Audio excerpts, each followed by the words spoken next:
इसका अगला क्वेश्चन है 51वां क्वेश्चन। 20 सेंटीमीटर के फोकस दूरी वाले अवतल दर्पण को सूर्य प्रकाश के सामने रखा जाता है। इनके सामने d दूरी पर रखी माचिस की तीली जल उठती है। d का मान है 20 सेंटीमीटर, 10 सेंटीमीटर, 5 सेंटीमीटर, 25 सेंटीमीटर। तो इसका सही उत्तर है क 20 सेंटीमीटर। इसका अगला क्वेश्चन है दर्पण के सामने किसी भी दूरी पर स्थित वस्तु का प्रतिबिंब सीधा प्रतिबिंब होता है तो वह दर्पण है। केवल समतल, केवल अवतल, केवल उत्तल, या तो समतल अथवा उत्तल। घ या तो समतल अथवा उत्तल। तो इसका सही उत्तर घ है। अगला क्वेश्चन है किसी कार का अग्रदीप में प्रयुक्त दर्पण निम्नलिखित में से कौन है? ए अवतल दर्पण, उत्तल दर्पण, समतल दर्पण, समतल या उत्तल दर्पण। तो इसका सही उत्तर है क अवतल दर्पण। इसका अगला क्वेश्चन है समतल दर्पण की फोकस दूरी होती है अनंत, शून्य, 100 सेंटीमीटर, 50 सेंटीमीटर। तो समतल दर्पण की फोकस दूरी होती है अनंत। अवतल दर्पण के सामने वस्तु को कहाँ रखा जाए कि ताकि प्रतिबिंब उल्टा, वास्तविक और समान आकार के बने? ध्रुव पर, अनंत पर, वक्रता केंद्र पर, फोकस पर। तो इसका सही उत्तर हो जाएगा ग वक्रता केंद्र पर। अगला क्वेश्चन 56 नंबर है। तो चलिए इसे भी देखते हैं। एक गोलीय दर्पण की फोकस दूरी +50 सेंटीमीटर है तो यह गोलीय दर्पण कैसा है? उत्तल, अवतल, समतोत्तल, समतलोत्तल, इनमें से कोई नहीं। तो इसका सही उत्तर हो जाएगा क उत्तल। इसका अगला क्वेश्चन है प्रकाश के अपवर्तन के कितने नियम हैं? ए का बी, ए का एक, ख 2, 3 या 4। तो इसका सही उत्तर है 2।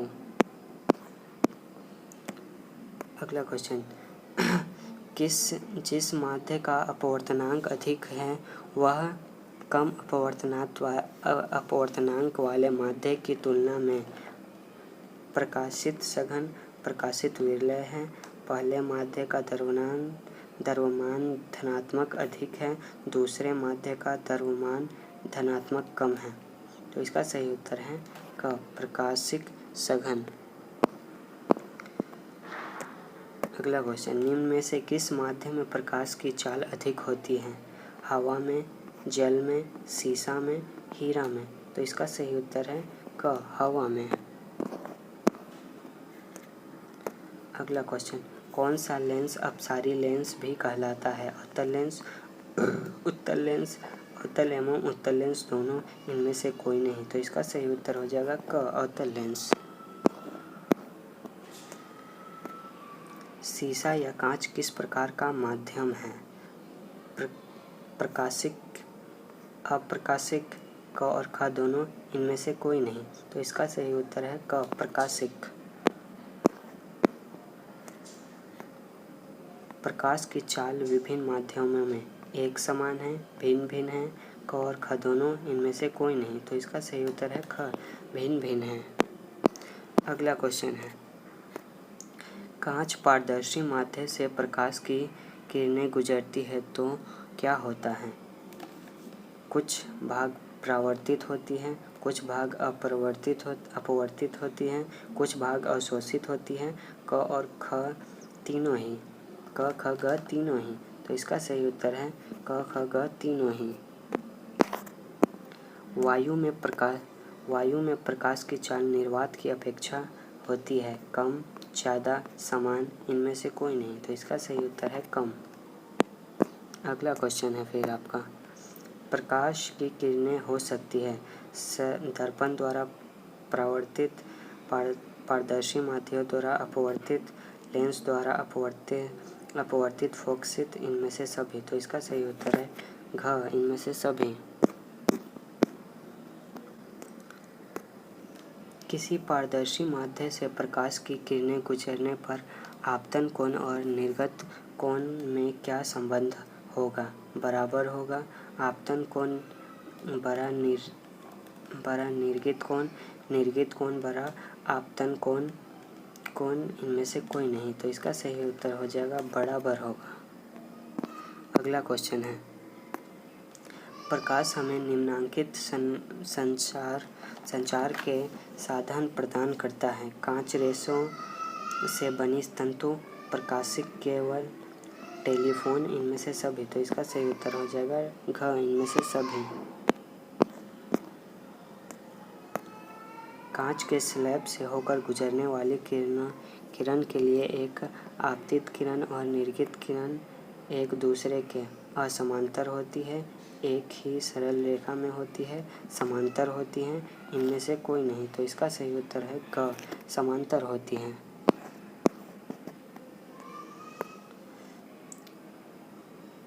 क्रांतिक कोण सघन माध्यम में वह आपतन कोण है जिसके लिए विरल माध्यम में अपवर्तन कोण 45 डिग्री है, 60 डिग्री है, 90 डिग्री है, 20 डिग्री है। तो सही उत्तर ग, 90 डिग्री। अगला क्वेश्चन, वायुमंडलीय अपवर्तन के कारण ही आकाश में चंद्रमा टिमटिमाते हैं, तारे टिमटिमाते हैं, अन्य ग्रह टिमटिमाते हैं, इनमें से कोई नहीं। तो इसका सही उत्तर हो जाएगा ख, तारे टिमटिमाते हैं।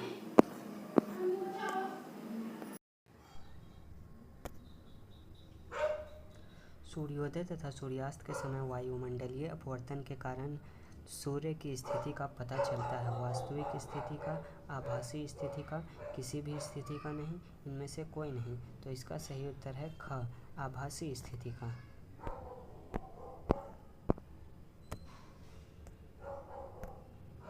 किस कारण से सूर्योदय एवं सूर्यास्त के समय सूर्य की चक्रिका चपटी प्रतीत होती है? वायुमंडलीय अपवर्तन के कारण, वायुमंडलीय परावर्तन के कारण, वायुमंडलीय कंपन के कारण, इनमें से कोई नहीं। तो इसका सही उत्तर है क, वायुमंडलीय अपवर्तन के कारण।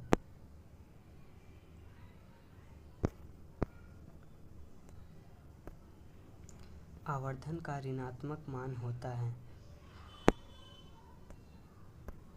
वस्तु के सापेक्ष प्रतिबिंब उल्टा है, वस्तु के सापेक्ष प्रतिबिंब सीधा है, वस्तु से प्रतिबिंब छोटा है, वस्तु से प्रतिबिंब बड़ा है। तो इसका सही उत्तर है क, वस्तु के सापेक्ष प्रतिबिंब उल्टा है। 75वां क्वेश्चन है, छोटे अक्षरों को पढ़ने के लिए निम्न में से कौन सा उपयुक्त होगा?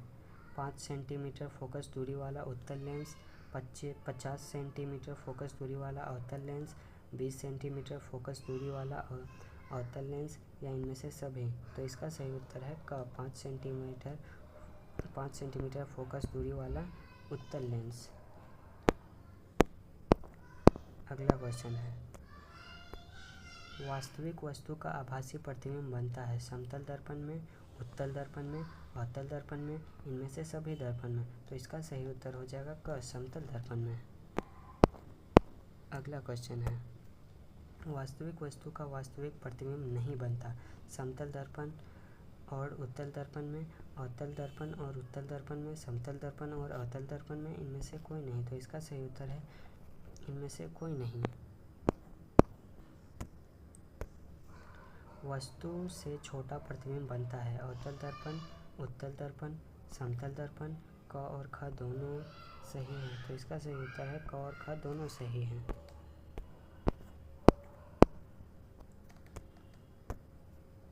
हवा में टंगी वस्तु को पानी के अंदर से पानी की सतह से लंबवत देखने पर इस वस्तु का प्रतिबिंब वस्तु से अधिक दूर, कम दूर, समान दूरी पर दिखता है, इनमें से कोई नहीं। तो इसका सही उत्तर है क, अधिक दूर।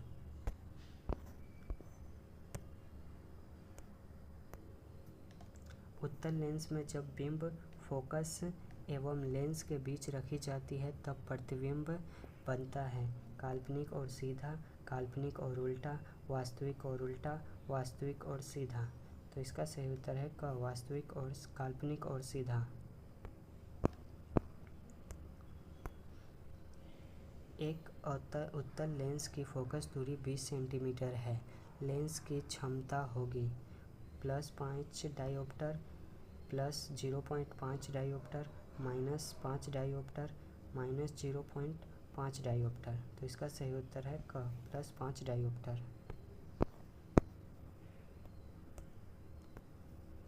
किसी लेंस की प्रकाशीय केंद्र से होकर गुजरने वाली किरणों के पथ में अपवर्तन के बाद विचलन नहीं होता, विचलन हो जाते हैं, विचलन होता भी है और नहीं भी होता है। सभी कथन सत्य है। तो इसका सही उत्तर है विचलन नहीं होता। अगला क्वेश्चन है इसका, निम्न में से कौन सा पदार्थ लेंस के लिए प्रयुक्त नहीं किया जा सकता? जल, कांच, प्लास्टिक या मिट्टी? तो इसका सही उत्तर है घ मिट्टी। अगला क्वेश्चन, जिस लेंस का एक तल उभरा हुआ हो लेकिन दूसरा तल समतल हो तो अपसारी एक तरफ से प्रकाश डालने पर अभिसारी और दूसरी तरफ से प्रकाश डालने पर अपसारी समतलोत्तल लेंस। तो इसका सही है समतलोत्तल लेंस। अवतल लेंस में वास्तविक वस्तु का हमेशा वास्तविक प्रतिबिंब बनता है, हमेशा आभासी प्रतिबिंब बनता है, आभासी वास्तविक दोनों प्रतिबिंब बनता है, हमेशा बड़ा प्रतिबिंब बनता है। तो इसका सही उत्तर है ख हमेशा आभासी प्रतिबिंब बनता है। 2D क्षमता वाले लेंस की फोकस दूरी होती है +50 सेंटीमीटर, -50 सेंटीमीटर, +20 सेंटीमीटर, -20 सेंटीमीटर। तो इसका सही उत्तर है +50 सेंटीमीटर। उत्तल लेंस द्वारा कब काल्पनिक प्रतिबिंब बनाया जाता है? जब बिंब रहती है फोकस पर, अनंत पर, फोकसांतर से कम दूरी पर, इनमें से कोई नहीं। तो इसका सही उत्तर है ग फोकसांतर से कम दूरी पर। जब कोई वस्तु अनंत पर रहता है तो उत्तल लेंस द्वारा उसका प्रतिबिंब बनता है फोकस तथा लेंस के बीच, फोकस पर, फोकस की दोगुनी दूरी पर, फोकस और अनंत के बीच। तो इसका सही उत्तर है ख फोकस पर। मोटे लेंस की फोकस दूरी पतले लेंस की तुलना में कम होती है, अधिक होती है, बराबर होती है, इनमें से कोई नहीं। तो इसका सही उत्तर है कम होती है।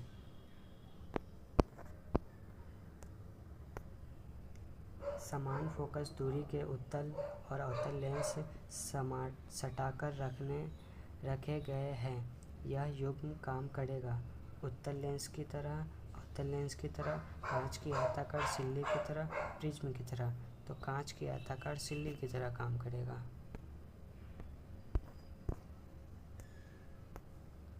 किसी बिंब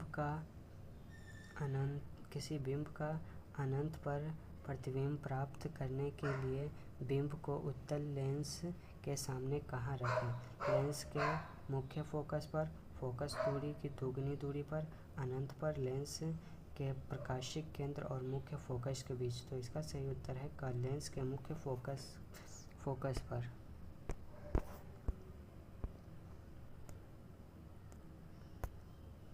निम्न में से किस लेंस की फोकस दूरी धनात्मक होती है? अवतल लेंस की, उत्तल लेंस की, समतल अवतल लेंस की, इनमें से कोई नहीं। तो सही उत्तर ख उत्तल लेंस की।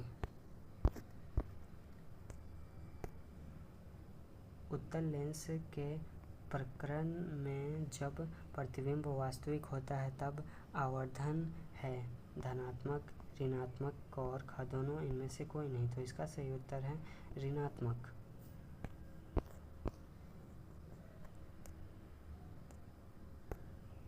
किसी अवतल लेंस के लिए फोकस दूरी होती है ऋणात्मक, धनात्मक, क और ख दोनों, इनमें से कोई नहीं। तो इसका सही उत्तर है क ऋणात्मक। किसी लेंस द्वारा उत्पन्न आवर्धन का एसआई मात्रक क्या है?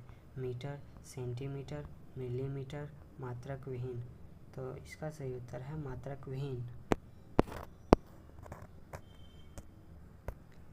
लेंसों के मुख्य फोकस की संख्या कितनी होती है? 2, 1, 3, इनमें से कोई नहीं। सही उत्तर क 2।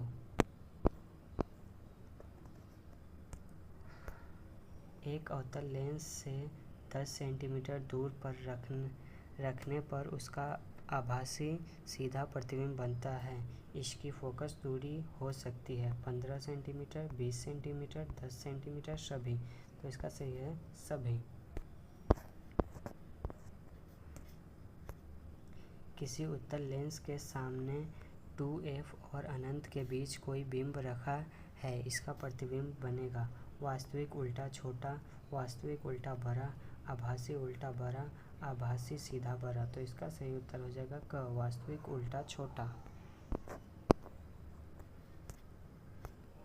कई लेंसों के संयोजक से बना एकल लेंस की उपयोगिता है चश्मे के लेंस में, सूक्ष्मदर्शियों के लेंस में, सभी प्रकार के लेंस में। सभी कथन सत्य है। तो सही उत्तर है ख, सूक्ष्मदर्शियों के लेंस में। तो 100वां क्वेश्चन है, किसी f फोकस दूरी के लेंस की क्षमता p होती है 1/f, f 1/p, p। तो सही उत्तर है क, 1/f।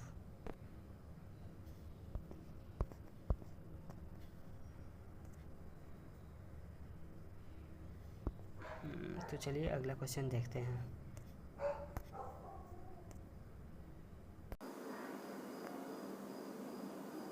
तो चलिए देखते हैं 101वां क्वेश्चन। डायोप्टर उस लेंस की क्षमता होती है जिसकी फोकस दूरी होती है 1 सेंटीमीटर, 2 सेंटीमीटर और 2 मीटर या 2 सेंटीमीटर या 1 मीटर। तो इसका सही उत्तर हो जाएगा घ, 1 मीटर।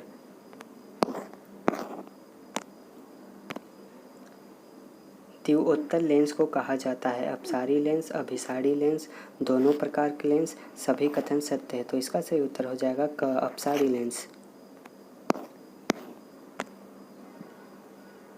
किसी लेंस में बाहर की ओर उभरे 2 गोलीय पृष्ठ हो तो इसे कहते हैं अवतल लेंस, समतलोत्तल लेंस, उत्तल लेंस, समतलावतल लेंस। तो इसका सही उत्तर हो जाएगा ग, उत्तल लेंस।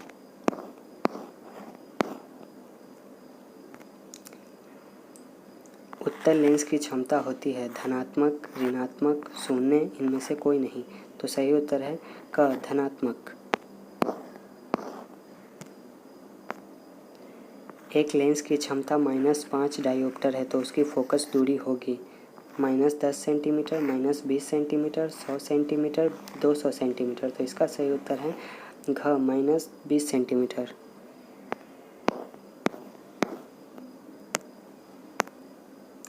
प्रकाशिक माध्यम कितने प्रकार के होते हैं? 2 प्रकार के, 3 प्रकार के, 1 प्रकार के, इनमें से कोई नहीं। तो सही उत्तर 2 प्रकार के। निम्नलिखित में से प्रकाशिक माध्यम कौन है? लकड़ी, शीशा, लोहा, तांबा। सही उत्तर शीशा।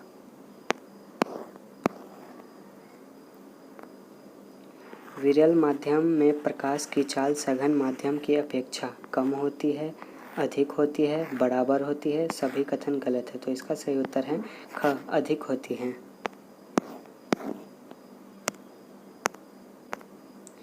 विरल माध्यम से सघन माध्यम में गमन करने वाली प्रकाश की किरण धीमी हो जाती है, अतः इसका झुकाव अभिलंब से दूर होता है, अभिलंब के समांतर होता है, अभिलंब की ओर होता है और अभिलंब की लंबवत होता है। तो इसका सही उत्तर है ग, अभिलंब की ओर होता है।